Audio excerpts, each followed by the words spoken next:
Di jalan yang berdebu itu, saat Pilatus memutuskan untuk menjatuhkan hukuman salib pada Yesus, ada hati yang perih namun tidak dapat disampaikan. Dengan keteguhan hati, Yesus tidak mundur dari hukuman itu, hukuman yang seharusnya bukan untuk dirinya. Namun dia rela menanggungnya demi menghapus dosa dunia. Langkahnya tertatih, bukan karena ia tak mampu berjalan, melainkan karena beban dunia dipikulkan di pundaknya. Ia memanggul kayu itu, kayu yang menyimpan luka, kayu yang akan menjadi saksi kasih yang tak terukur. Sebagai taruk ia tumbuh di hadapan Tuhan, ia tidak tampan dan semaraknya pun tidak ada. Ia telah dinubuatkan oleh Nabi Yesaya bahwa inilah jalan yang harus dilaluinya. Betapa aneh kasih itu. Di saat tubuhnya dihancurkan, ia masih memikirkan jiwa-jiwa yang tersesat. Ia dihina dan dihindari orang. Ia penuh kesengsaraan dan menderita kesakitan. Ia sangat dihina, sehingga orang menutup mukanya terhadap dia. Di sela-sela keramaian, sang anak domba penebus salah terjatuh. Dia dianiaya, tetapi dia membiarkan diri ditindas dan tidak membuka mulutnya. Seperti anak domba yang dibawa ke pembantaian. Seperti induk domba yang keluh di depan orang-orang yang menggunting bulunya, ia tidak membuka mulutnya. Dia tidak ditinggalkan Bapa. Bapa mengerti akan penderitaannya, namun cawan murka itu tidak diangkat darinya. Seorang pria dari Kirene, Simon namanya, dipanggil bukan oleh kebetulan, melainkan oleh rencana yang lebih dalam dari pemahaman manusia. Ia memanggul kayu itu, kayu yang menyimpan luka, kayu yang akan menjadi saksi kasih yang tak terukur. Di jalan itu salib dipindahkan, dari bahu sang juru selamat ke bahu seorang yang tak bersiap, namun itu memberikan dia sedikit kelegaan. Di jalan yang berbatu, Simon orang Kirene menjadi saksi mata melihat akan penderitaan Yesus, saksi mata akan setiap peluh yang menetes ke tanah, peluh bercampur darah yang suci, keluar dari daging yang tercabik-cabik oleh cambuk Romawi. Orang-orang mengira dia kena tulah, dipukul dan ditindas Allah.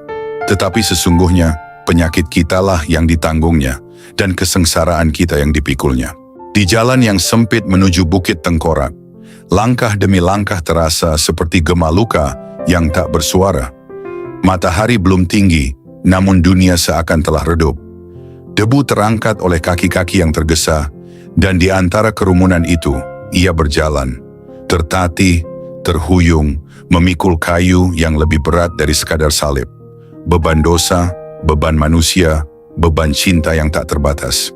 Di antara caci makian, di antara hujatan, di antara umpatan yang ia terima, di sepanjang jalan yang berdebu itu, di belakangnya, suara tangis pecah seperti hujan di musim kemarau. Perempuan-perempuan meratap, hati mereka bergetar oleh pilu yang tak tertahankan. Mereka melihat penderitaan itu, tubuh yang terkoyak, wajah yang dilumuri darah, langkah yang nyaris roboh, dan sanubari mereka luluh. Tangisan mereka adalah bahasa duka, bahasa manusia yang tak sanggup memahami kedalaman misteri yang sedang terjadi. Janganlah kamu menangisi aku.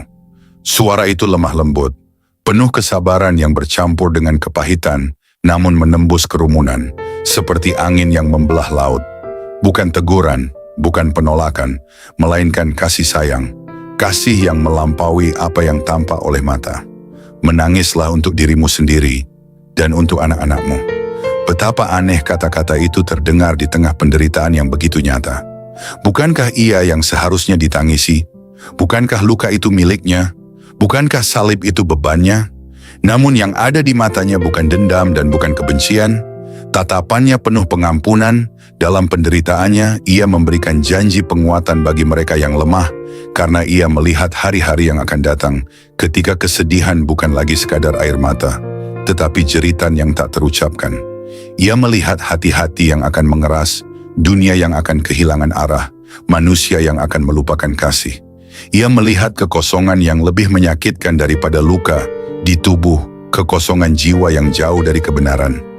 Tangisan perempuan-perempuan itu tulus, air mata-mata belas kasihan manusia, dan air mata kerinduan ilahi.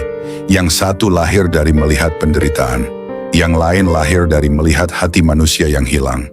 Langkahnya kembali bergerak, salib itu tetap berat, luka itu tetap menganga, tetapi kata-katanya tertinggal di udara, menggantung di antara langit dan bumi, menunggu untuk dipahami. Jangan tangisi aku. Sebuah kalimat yang memutar arah pandang manusia, sebuah undangan untuk berhenti menjadi penonton penderitaan, dan mulai menjadi bagian dari perubahan. Sebuah bisikan yang berkata, lihatlah ke dalam dirimu. Karena seringkali kita menangis untuk apa yang tampak, namun lalai terhadap apa yang sedang binasa di dalam. Kerumunan terus berjalan, suara tangis perlahan menjauh, namun gema kata-kata itu tidak pernah benar-benar hilang. Ia hidup dalam setiap hati yang mau mendengar, dalam setiap jiwa yang berani bertanya, apakah aku hanya menangisi penderitaan, atau aku juga menangisi dosaku? Di jalan menuju Golgota, bukan hanya tubuh yang disalibkan. Di sana, kasih sedang membuka jalan. Di sana, kebenaran sedang bersuara. Di sana, sebuah undangan diberikan, bukan untuk sekadar merasa, tetapi untuk berubah. Dan di antara langkah-langkah yang berat itu, dunia diberi pilihan, tetap menangis dari kejauhan, atau pulang dengan hati yang baru. Karena ia tidak mencari air mata yang jatuh di pipi, melainkan hati yang jatuh dalam pertobatan. Dan disitulah, di jalan penuh luka itu, kasih berbicara, pelan namun kekal.